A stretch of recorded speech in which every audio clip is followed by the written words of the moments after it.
Halo teman-teman, bagaimana nih kabar kalian? Semoga kalian baik-baik saja ya. Dan semoga kalian selalu dalam lindungan Tuhan Yang Maha Esa. Di video kali ini saya mau melanjutkan part kedua dari anime yang berjudul Beatom. Dan untuk part satunya kalian boleh cek di deskripsi video ini ya. Baiklah daripada menunggu lama, langsung saja yuk kita bahas part 2-nya.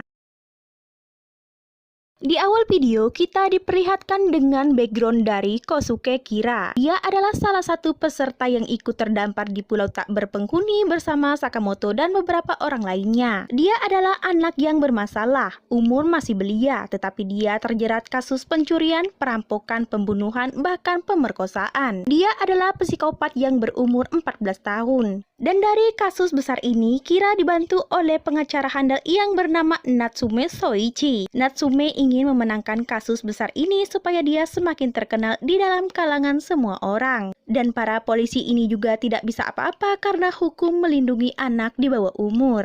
Dan setelah berada di pulau ini juga, Kira masih tetap menjadi anak psikopat. Dia membunuh semua kodok tanpa rasa ampun. Rupanya ternyata di sana ada pengacara Natsume. Mungkin ada orang yang tidak menyukainya, makanya dia dikirim ke pulau ini. Di pulau ini Natsume selalu berada di dekat Kira. Dia sering menasihati Kira kalau apa yang Kira lakukan ini salah. Tapi tentu saja itu membuat Kira tidak senang. Dia merasa orang dewasa hanya bisa mendokrim anak-anak. Tapi tidak berapa lama sebuah ransum dijatuhkan lagi. Mereka segera menuju ransum itu jatuh.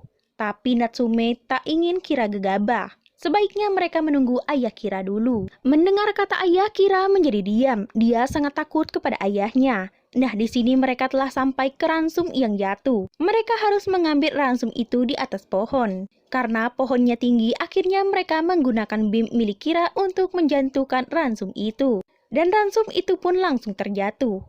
Di dalam ransum itu banyak sekali makanan. Mungkin mereka bisa bertahan di pulau ini dengan makanan itu. Tapi ayah Kira sangat egois. Dia menganggap ransum ini adalah miliknya. Tentu saja itu membuat Natsume tidak senang. Itu adalah ransum milik mereka bersama. Tentu saja ayah Kira tidak mau. Ini adalah milik dia seutuhnya. Di sini juga tidak ada polisi maupun peradaban. Dia tidak peduli Natsume siapa.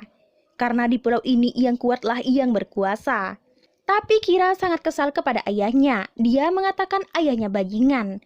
Ayahnya sangat marah dan meremas buah jakar Kira. Dan itu mengingatkan Kira dengan keburukan ayahnya. Ayahnya adalah ayah yang kasar. Dia selalu melakukan kekerasan kepada Kira. Kira tak mampu menahannya lagi. Kira langsung saja meletakkan bim yang dia miliki ke dada ayahnya. Dan itu membuat ayahnya mati seketika. Bukannya merasa bersalah, Kira malah semakin senang. Dia juga meminta Natsume untuk melindunginya lagi. Seperti apa yang dilakukan Natsume kemarin. Tapi Natsume merasa jijik. Seharusnya dia tidak membela Kira kemarin. Menurutnya Kira adalah manusia sampah. Ayahnya memang busuk, tetapi Kira jauh lebih busuk. Dan setelah mengatakan itu, dia langsung saja pergi dari sana. Tapi tidak berapa lama, Kira merasa terdeteksi oleh radar. Rupanya ada Pak Taira dan Sakamoto yang datang. Sakamoto sangat kaget. Kira terlihat sangat kecil, tetapi dia sudah membunuh orang. Dia juga heran kenapa Kira tak terdeteksi di radar. Dan Sakamoto baru paham kalau tidak bergerak maka orang itu tidak bisa terdeteksi oleh radar. Ini benar-benar mirip dengan game Beatom. Dan karena penasaran, Sakamoto pun bertanya apakah Kira yang membunuh orang ini. Kira pun menjawab seperti yang dikatakan oleh ayahnya tadi. Kalau di pulau ini yang kuat akan memakan yang lemah. Dan kalau Sakamoto tak mematuhinya, maka Sakamoto akan bernasib buruk seperti ini juga. Tak perlu menunggu lama, Sakamoto dan Pak Taira langsung saja kabur dari sana. Tapi Kira tetap saja mengejar mereka. Dan Pak Taira yang gendut ini malah tersandung. Kakinya sangat sakit. Dia meminta Sakamoto untuk pergi duluan. Sedangkan dia yang akan melawan Kira. Tentu saja Sakamoto tak mau membuat Pak Taira mempertaruhkan nyawanya untuk dia. Dan satu-satunya cara dia meminta Pak Taira untuk bersembunyi. Sementara dia yang akan mengalihkan perhatian Kira. Mereka terus saja menggunakan radar untuk melacak keberadaan satu sama lain. Sakamoto tak ingin menjauh lagi. Dia akan terus bergerak maju ke depan. Dan di sini Sakamoto sadar kalau Kira ternyata pemain game Beatom juga. Mungkin dia sekarang bintang 3, sedangkan Sakamoto bintang 4. apakah dia bisa mengalahkan Kira. Kira juga sangat senang ketika dia tahu kalau Sakamoto ternyata pemain game Bitom. Ini akan menjadi permainan yang menarik untuknya.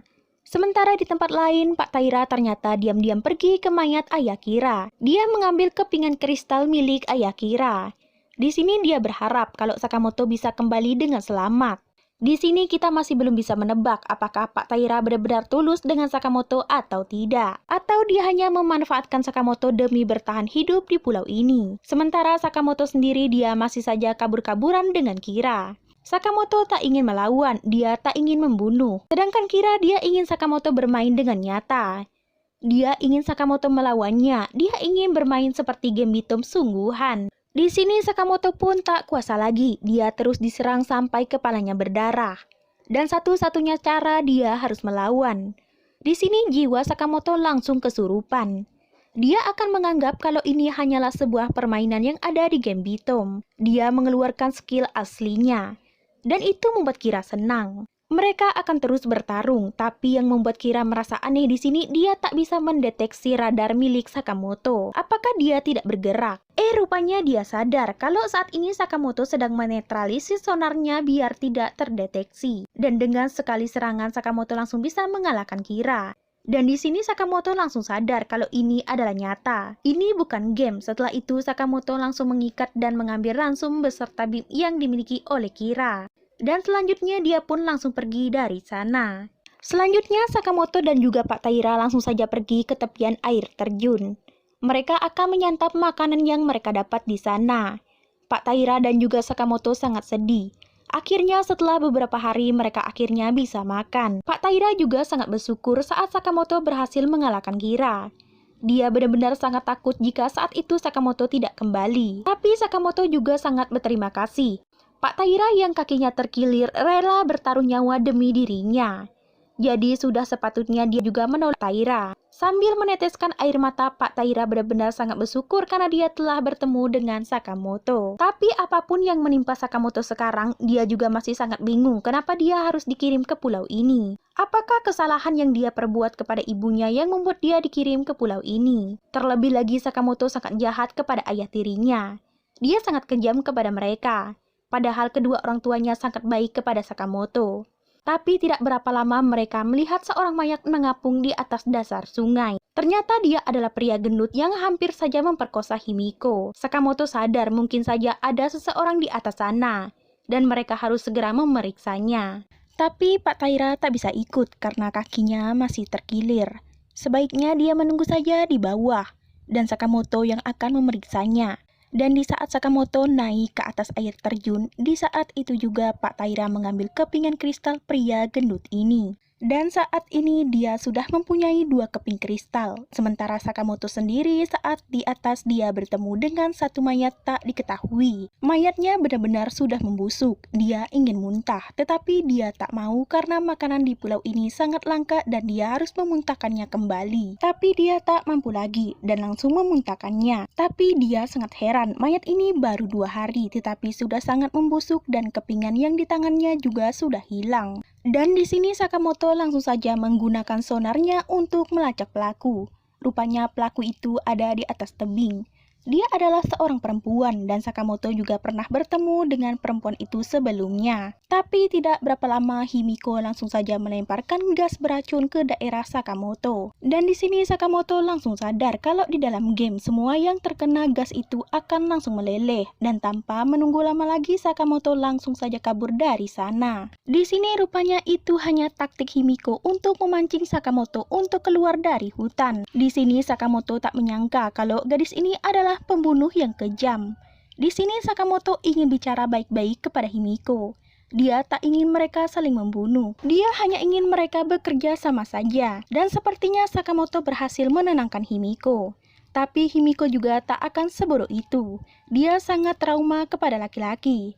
Dia tak akan membuat Sakamoto lengah dan mendekatinya. Dan menurutnya semua pria adalah musuhnya. Dan Himiko langsung saja melemparkan bomnya kepada Sakamoto. Tapi Sakamoto berhasil mengelak dan Sakamoto yakin kalau lemparan bom Himiko sangat parah. Dan di sini Sakamoto langsung saja menyerang Himiko, tetapi dia tidak berhasil dan senjata mujarab yang dimiliki Himiko saat ini adalah senjata sentrum. Tetapi Himiko malah salah sentrum dan langsung saja mengenai dirinya sendiri. Dan akibatnya Himiko langsung pingsan di tempat. Dan di sini Sakamoto sadar kalau apa yang dilakukan Himiko ini adalah bentuk pembelaan diri. Mungkin saja dia pernah trauma dengan yang namanya pria. Di sini Sakamoto langsung saja mengamankan bom yang dibawa oleh Himiko. Tetapi Sakamoto malah salfok dengan kemolekan tubuh Himiko. Dia tak bisa menahannya. Dan apakah dia harus melakukan hal keji kepada Himiko? Tetapi Sakamoto langsung sadar dan langsung mengurungkan niat jahatnya ini. Di sini dia menggendong dan langsung membawa Himiko pergi. Tetapi Himiko yang sudah sadar belum sepenuhnya percaya kepada laki-laki. Dia mengaktifkan bom waktu yang ada di sakunya. Dia tak masalah kalau harus mati. Dia ingin mati dalam keadaan suci. Tapi untung saja Sakamoto berhasil menonaktifkan bom waktu yang dimiliki oleh Himiko. Dan dia langsung saja membawa Himiko untuk bertemu dengan Pak Taira. Di sini mereka makan dan minum bersama. Pak Taira dan Sakamoto bertekad untuk keluar dari pulau ini bersama-sama. Tapi Himiko mengatakan kalau semua itu percuma. Kalaupun mereka keluar dari pulau ini, entah apa yang akan menunggu mereka nantinya. Karena orang yang mereka kira baiklah yang memilih mereka untuk dikirim ke pulau ini. Mereka menuliskan nama mereka sebagai orang yang harus dilenyapkan. Sakamoto dan Pak Taira benar-benar tidak menyangka. Apa mungkin orang terdekat mereka yang mengirim mereka ke pulau ini? Dan Pak Taira langsung sadar akhir-akhir ini dia memang pernah bertengkar dengan pelanggannya. Dan mungkin saja dia yang mengirim Pak Taira ke pulau ini. Tapi Sakamoto masih kurang percaya. Dari mana Himiko tahu semua ini? Himiko pun menjawab kalau orang yang mengirim dia ke pulau inilah yang memberitahunya. Dan Sakamoto pun langsung sadar, berarti dia juga sengaja dikirim ke pulau ini oleh orang yang dia kenal. Dan Himiko juga sudah putus asa. Menurutnya di sana sudah tidak ada tempat dia untuk kembali lagi. Tapi Pak Taira tidak setuju.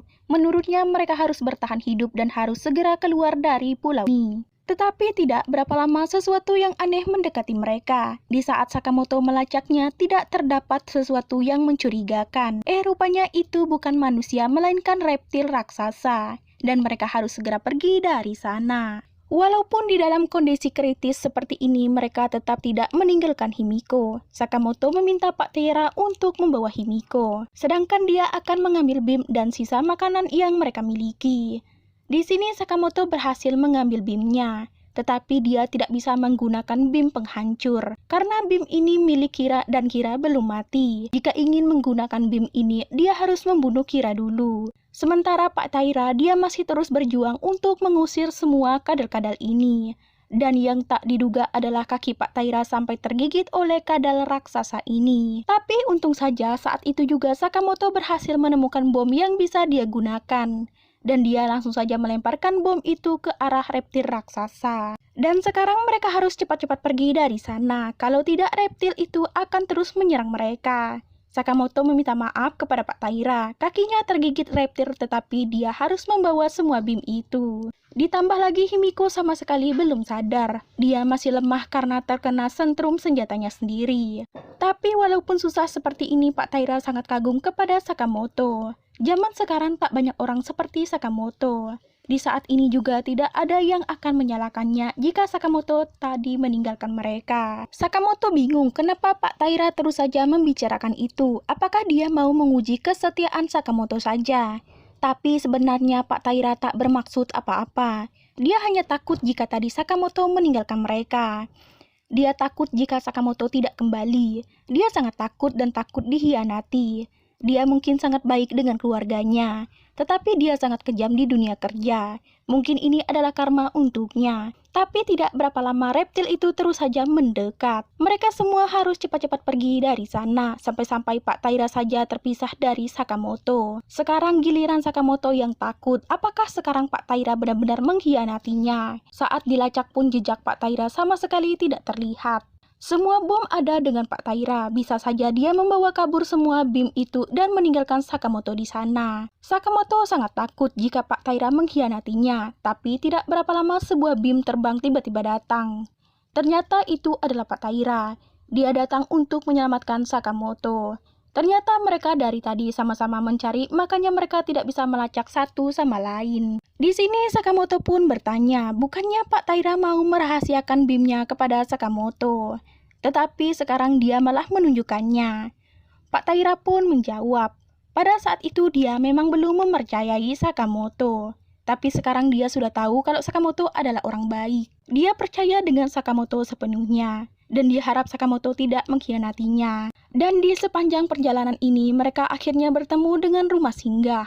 Pertama-tama mereka harus menaikkan Himiko dulu. Tetapi mereka malah gagal dan terjatuh.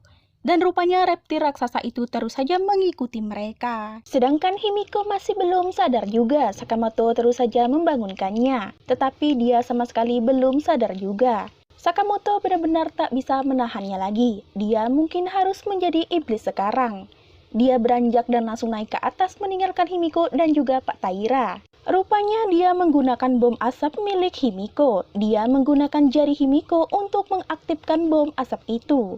Mereka mungkin akan terkepung oleh asap itu, tapi untung saja angin laut ini bersahabat dengan mereka. Sehingga angin laut membawa semua asap itu ke daratan. Dan sekarang mereka sudah mempunyai tempat yang aman untuk bersembunyi.